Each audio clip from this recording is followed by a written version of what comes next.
হালকা হালকা প্রেস ইয়ে বেশি কিন্তু টান দেওয়া যাবে না, তাহলে কিন্তু যে জয়েন্টে ওখানে যে সেলগুলো আছে ড্যামেজ হয়ে গেলে তখন সাকসেসটা হবে না। হ্যাঁ, নতুন স্প্রাউট। তাহলে এই যে এটা হলো আমার ভালো একটা ডাবল পেটাল ভ্যারাইটি করলাম। এটা আমার খোলার অতটা দরকার নাই, এখান থেকে একাই সে বের হয়ে আসবে ব্রাঞ্চ। তারপরে আমি বুঝবো যে ওখান থেকে ছিদ্র হয়ে বের হয়ে আসলে আমি খুলে দিতে পারবো, তখন এটা খুলে দিয়ে আমি একটু নর্মাল কন্ডিশনে দিব। আর এইটা থেকেও কিন্তু চারা তৈরি করা যাবে। এটা থেকে আপনার এইভাবে 10 দিন রেখে দিতে হবে, একটা ছায়া জায়গায় একদম ফেলে রেখে দেন, সমস্ত পাতা ঝরে যাবে, এখানে ক্যালাস ফর্মেশন হয়ে এখানে উঁচু উঁচু হয়ে যাবে গোড়া। তখন আমি একটা বালু এবং ভার্মি কম্পোস্ট মিক্স করা মাটিতে এটা পুঁতে রাখবো।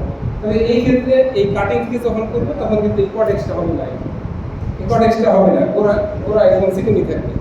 এই কটেক্সটা হলে অনেক সময় লাগবে, হবেই না। তাহলে এটা আসল ইয়ে থেকে আমরা আগে যাবো। তাহলে এটা হলো ট্যাবলেট গ্রাফটিং। এখন এই যে ডগা থেকে কারণ এটাই ভালো জাতের, আমি এরকম ট্যাবলেট নিতে নিতে নিতে এ পর্যন্ত চলে আসলো, এ পর্যন্ত চলে আসলো, তখন আমি কি করবো, তখন কিন্তু আমি ভিনিয়ারে যাবো। ভিনিয়ার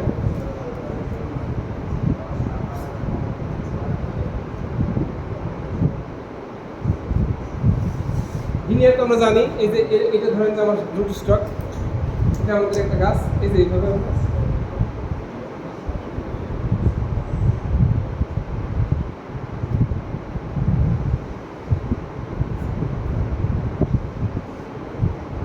ভিনিয়ার তো পারেনি, তাই না?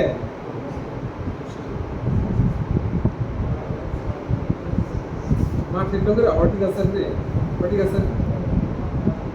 রেজাল্ট চাই না আমাদের সাগর। এই যে হ্যাঁ, এইটা হলো এই যে ঠিক আছে, হয়ে গেছে।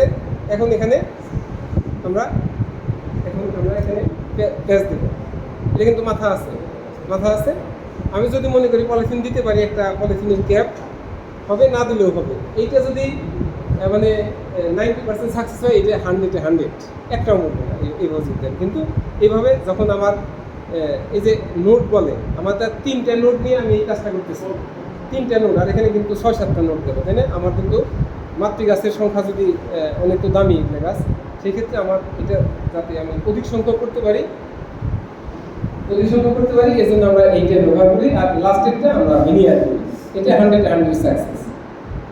তারপরে এগুলো সবই আছে, আমাদের এখানে করা আছে, দেখতে পাবেন।